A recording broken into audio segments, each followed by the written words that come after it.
Salut peuple de Dieu, par l'émission Temps de la Gloire Ministry, tika ete nzambe alola pambola bino, bisika bonso o bozwami bozolanda biso na tango oyo. Nzambe azwa lokumu na ngolu azosala na biso, ya kopesa biso bonne santé, ya kopesa biso mai ya komela pe biloko ya kolia, pe bandako ya kolala, tozongisi matundi epai na ye. Tika ete nzambe alola pambola bisika nyonso ozwami, yo sepelaka kolanda mateya ya Temps de la Gloire Ministry, na nzela ya ba chaîne YouTube, na nzela Instagram, ya TikTok, na nzela ya WhatsApp, to Facebook. Loboko na nzambe elongwa te likolo ya bomoi na yo, pe libondeli na ngai eza ete omona loboko na nzambe na maemanche oyo ezoteyama, pamba te la parole de Dieu eza iloba oyo emaba action na kati ya bavi ya bana bato. Soki tata akoki koloba likolo ya mwana, soki ndeko akoki koloba likolo ya mwana, soki tata mwasi akoki koloba likolo ya mwana, maloba oyo kozala mabe to ya malamu, mais jupe ba efe liloba na nzambe peza na ba efe likolo na biso. Mais soki maloba ya bato ekoki ba efe oyo eza négatif, la parole de Dieu et marba efe oyo eza positif, afin que gloire pe honneur ezonge pa ya tata. Soki bato ya mokili batata oyo babota biso, bamama batata mwasi banoko balakelaki biso mabe, maloba na nzambe ezobima mpona kopambola biso pe kochange maloba en malédiction en bénédiction, pour que ba vie na biso ezala affranchi pe lokumu ezonga epai na nzambe. Merci. Nous continuons le grand thème de la contamination maléfique.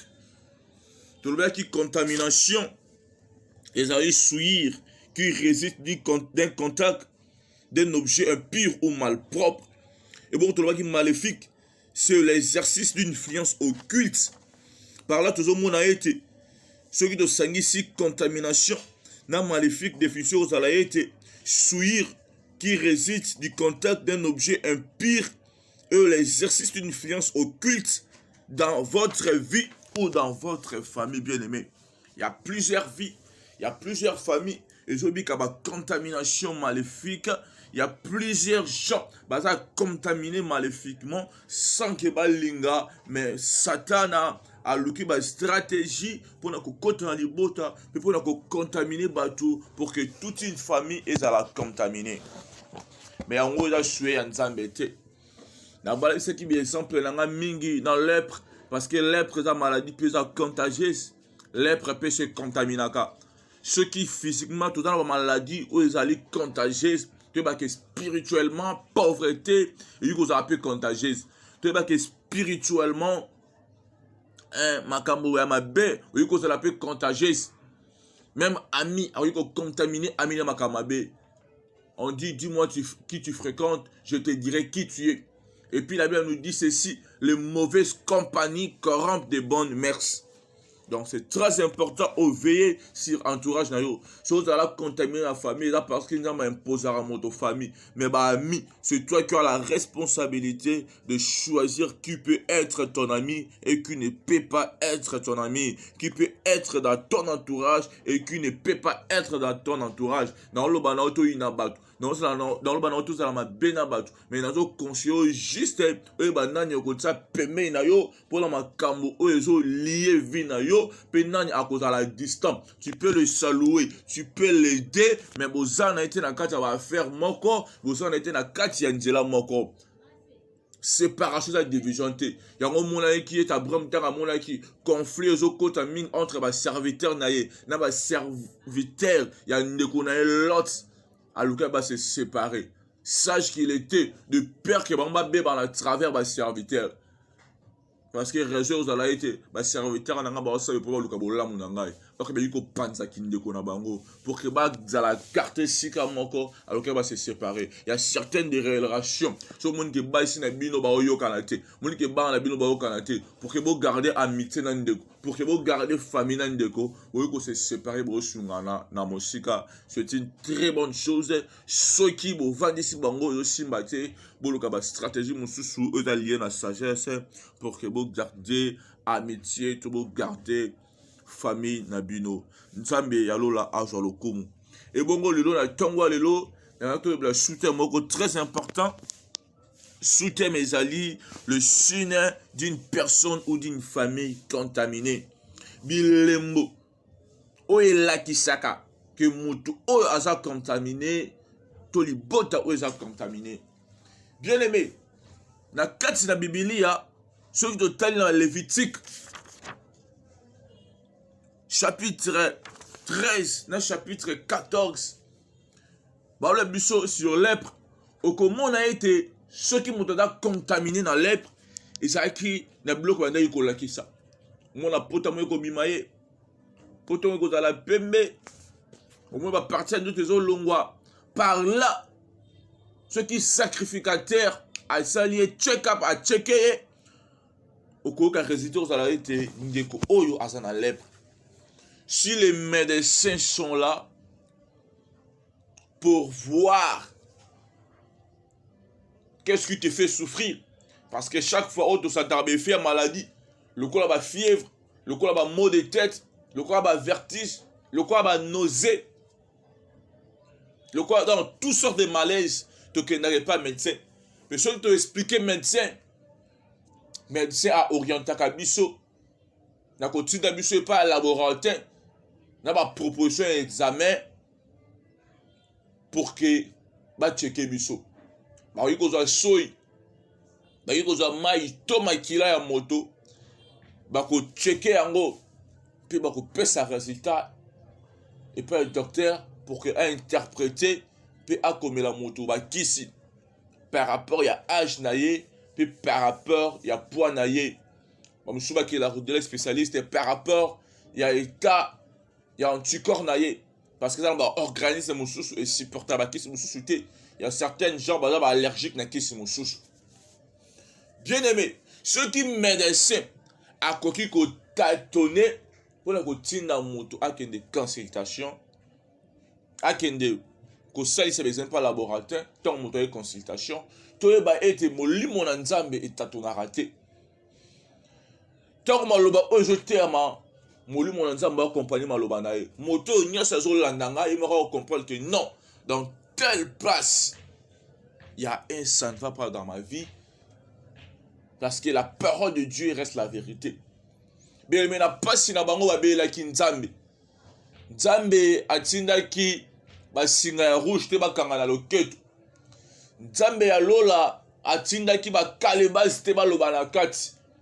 nzambe ya lola atindaki makasa te batumba atindaki poudre mai mungwa te matindaki liloba pamba te ava ebandela nyonso liloba ezalaki mpo liloba ezalaki na nzambe mpo liloba ezalaki nzambe donc mokili ombesama liloba na nzambe liloba oyo nazoteya yo eza na makoki ya kochange vie na yo liloba na nzambe ezalaka deja na nguya mais mpo to expérimenter gloire oyo eza na kati ya liloba na nzambe et sengi na biso to ndima maloba oyo pamba te liloba oyo ezali solo pe bomoi bien aimé soki totangi maloba na nzambe na mokanda ya 2 Rois chapitre 3 verset 4 je lis au nom de Jésus.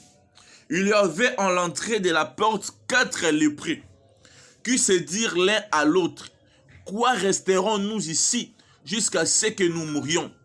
Si nous songeons à entrer dans la ville, la famine est dans la ville, et nous y mourrons. Et si nous restons ici, nous mourrons également. Allons nous jeter dans les cas des Syriens. S'ils nous laissent vivre, nous vivrions. Et s'ils nous font mourir, nous mourrons. Bien-aimés, ezali tango nzala ekotaki. Et ezali na tango oyo ya prophète Élisée wana prophète Eli esi amati nzala ezalaki makasi ekotaki na kati ya Samarie. Ebongo Élisée ayepa ya roi ayebisi roi ke lobi kaka na ngonga oyo tokozala na farine pe na biloko ya kolia. Pe officier oyo azalaki pembeni ya roi na par sentiment azongisi epai ya mosali na Nzambe ata kutu Yawe afongoli bafenetre ya likolo makambo ya boye kosalama te. Pe Élisée lokola azalaki un homme colérique ayebisi yo komona makambo na miso na yo me okolia yango te. Bien aimé kodutaka na kapasité ya makambo na Nzambe te. Eza na bafamille mingi eza na baproblème baninga baosambelama yo ozodute keba omona bango bavi na bango kochange omona bango kozala guéri okomona bango kozala élevé mokoyi kobénéficie nango te parce que ozotisa ntembe na maloba na Nzambe. Ntango ozotisa tembe na maloba na Nzambe yebaka eza epai ya Nzambe ye moko nde ozotisa tembe. Tika batembe epola pamba te kosunga ono eloko te. Osambela te Nzambe otikala Nzambe ondima iloba na Nzambe ondima iloba na Nzambe te Nzambe otikala Nzambe. Mais au contraire c'est toi qui es en train de souffrir. Au contraire c'est toi qui as besoin de solutions. Okosa bizetio que l'hôpital sur le taku tozana mbok mais yeba que ceux qui mettent ça dans bonne santé c'est ton problème. Yonde ozana pas c'est sengo luka solution. Ato kufi Nzambe ozana pertité parce que là na bato ebele Nzambe c'est la ralo lendo te. Et sengeli yondo telema pour luka solution na kati na mo na yo na kati na vie na yo. Par ce passage tu comprendre que il y avait 4 lépreux. Mais les lépreux bazaki na kati ya Samarité parce que ordre sur la lèpre loba qui était moto azana lèpre il faut azala libanda ya ville. Tout le monde qui bandeko bazaki libanda ya ville parce que bazala ki pembeni ya porte o bandeko mabango la ville. Donc il y avait une loi plutôt oyo etaki bango libanda ya ville à cause ya état na bango. Bien aimé, il y a beaucoup de gens qui sont contaminés. Il y a beaucoup de familles qui sont contaminées. Et parce que la contamination est toujours accompagnée par une loi. Loi libanda. Par là, je veux dire ceci. Le premier signe d'une famille ou d'une personne contaminée, c'est être mise à l'écart. Libanda, à côté. Bien aimé, il y a des personnes à côté pour de bonnes choses.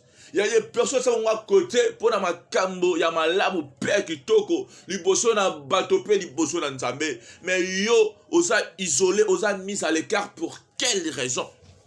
Il y a certains gens, même à quelle entreprise, bah ok de belé, bah je bah to mon sous. Mais hier, tu comment la tournaille, on va battre pemben, bah bio les canons nous boy, tu as la canne ici ma. Monsieur Wazana est cerveau. Il y a aucun salit de jouer dans Moussala, mais après, que non, il n'y avait plus de place, j'avais même oublié ton nom. C'est si c'est là, tu dois seulement rentrer, tu vas essayer à la prochaine occasion, parfois ça va aller. Ou soit tu peux essayer ailleurs, on voit que tu es une personne compétente, tu as vraiment des qualités, mais je n'ai pas compris. Mais comme on a déjà recruté, on va voir la fois prochaine, on va voir prochainement. Ou s'il y a encore des plans, moi-même je vais t'appeler. Et que si le laïe bon a jupe mon salaté. Quand tu vois ce genre de choses, tu es toujours mis à l'écart pour de mauvaises choses, pour de mauvaises nouvelles, pour de mauvaises situations. Comprends directement que ta vie peut être contaminée. Parce que n'empêche à 4 signes. Ce sont des signes majeurs où il a qui une personne est contaminée. Toute personne est contaminée à cause d'un moko basine otomi balé à basine oyote. Une personne est mise à l'écart. La privation des choses nécessaires à la vie. Donc, les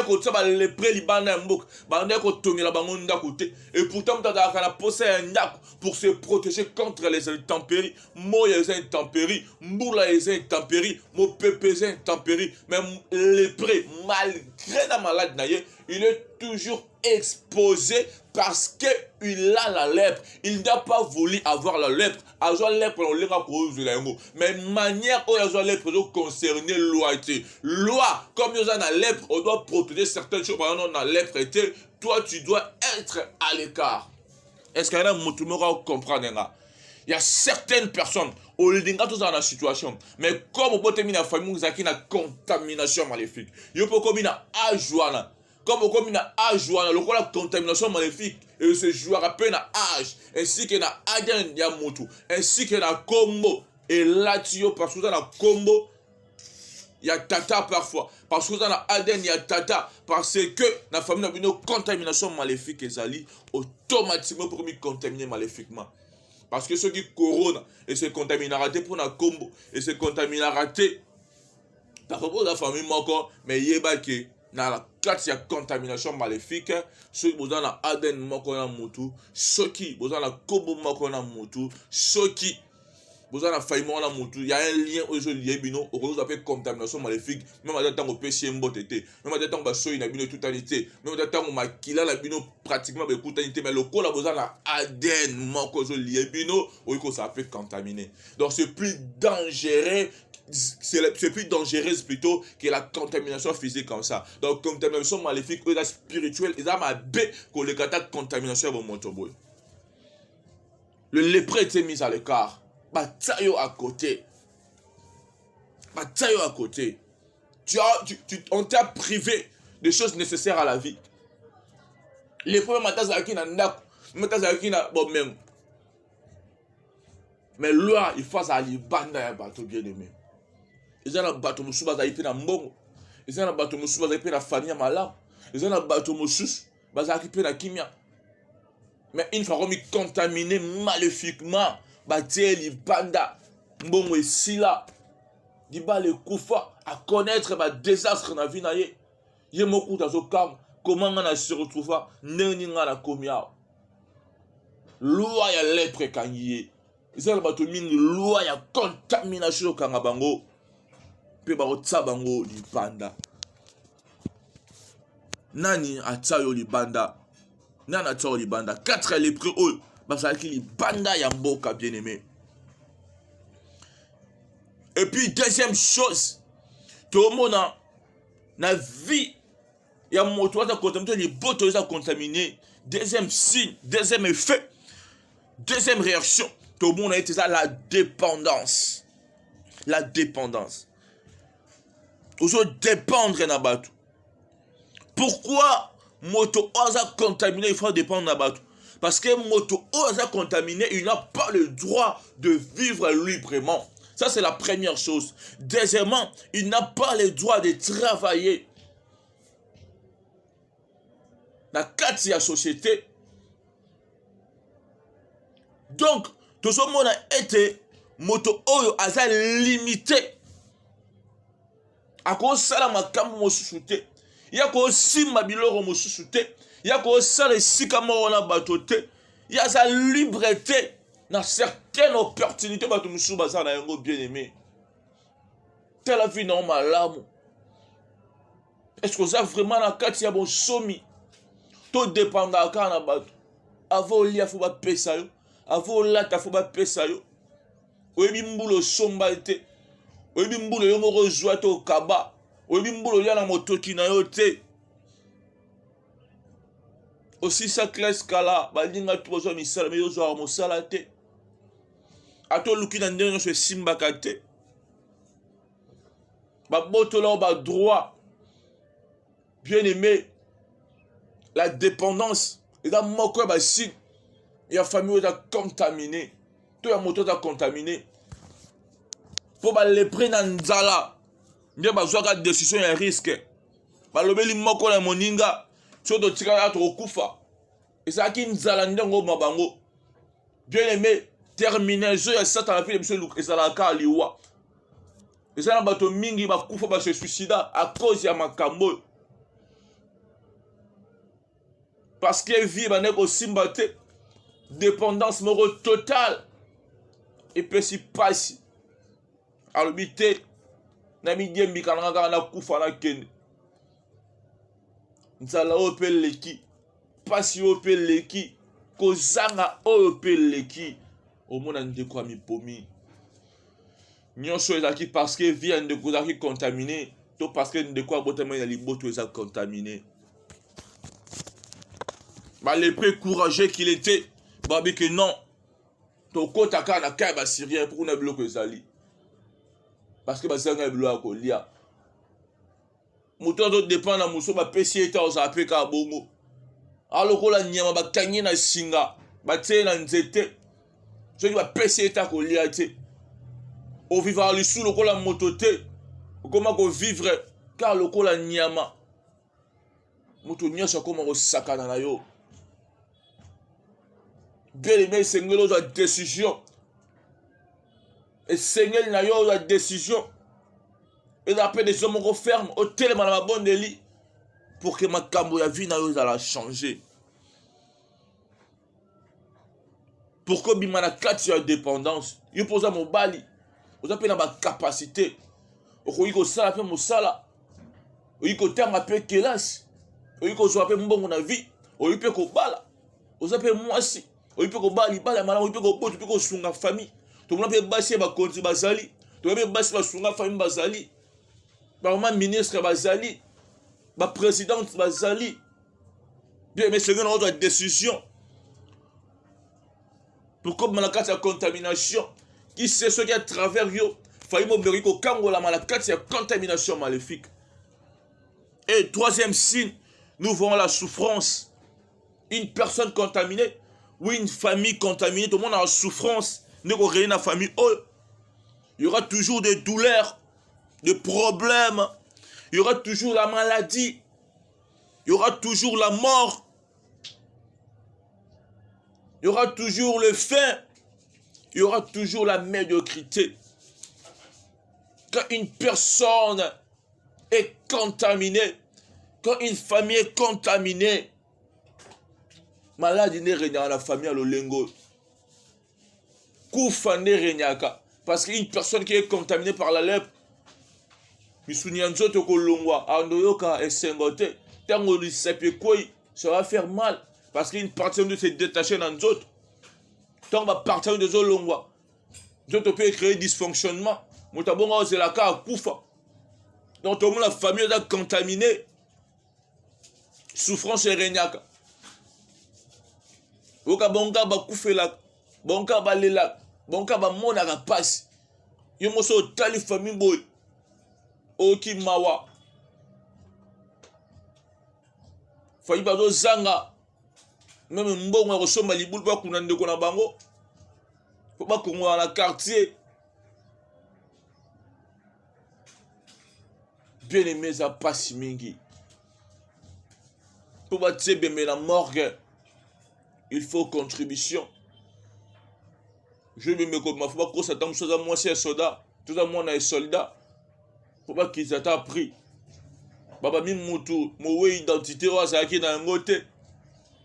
Pourquoi qu'après quitte parce que famille est dans la quatrième souffrance.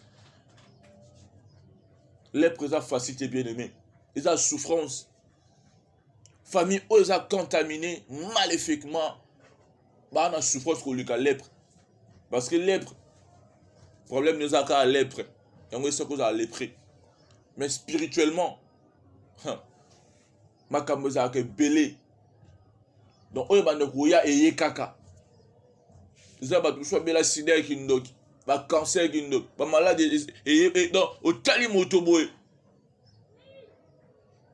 Moto comme le kola nyama. Ils ont pas si mingi. Ils ont senga na yo tellement on doit déterminer pour que changer situation à vie na yo ainsi que ya famille na yo. Sinon te bino nyonso botika la kaka bongo. Na ina choko ko ebisa o ete. Ils ont bande de kono musu ba kufa suite à contamination. Se retire le lendo. Parfois sur à kaka bongo. Les autres senga na yo tellement pour me resembler pour na vie na yo bien le corps yo mon corps zalate. Et puis quatrième signe d'une personne, d'une famille qui est contaminée, c'est la honte. Honte, et yaka, tant que tu as échec ming na vie, tant que tu as recul ming na vie, tant que moto, alors que tu as pireté mingi,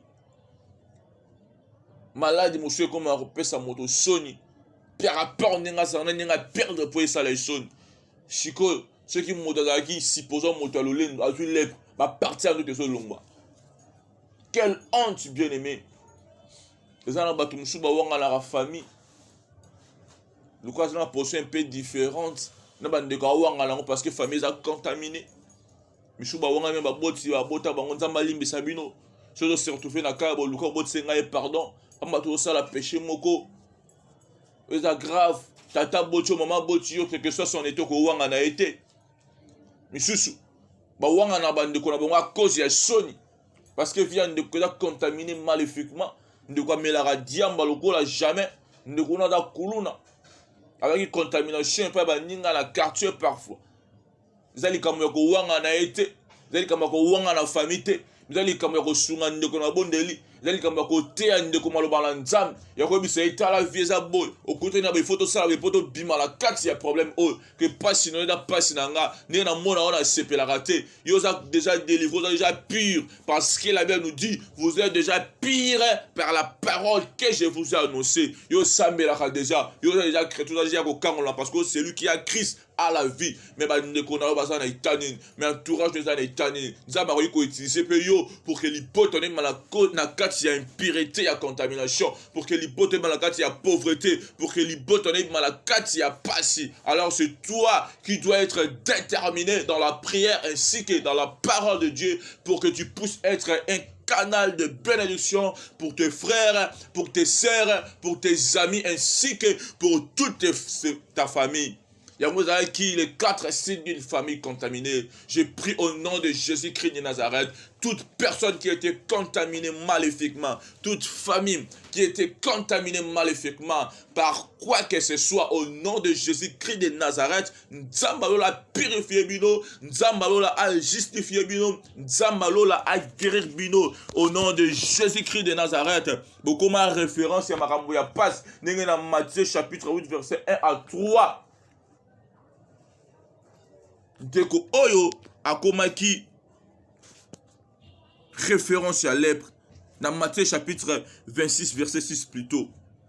De quoi akomaki référence à lèpre. Ba famille mingi pe koma référence à passe.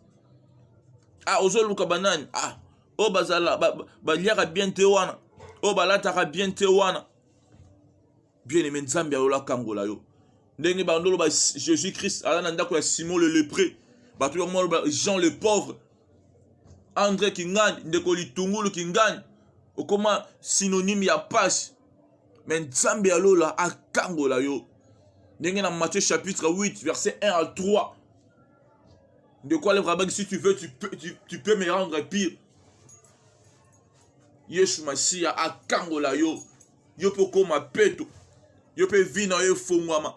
Yo pe makambone fongwama. Yo makamone kengeli boso, yo makamona yo simba, yo makamona yo bonga au nom de Jésus-Christ de Nazareth. C'était ça la prédication de ce matin. Libonde na ngaza to mo na nkimo na Nzambe. So do sepel na matin, to ne malo aselio makamalam, ko bosa na te, ko liker et puis ko commenter ainsi que ko partager message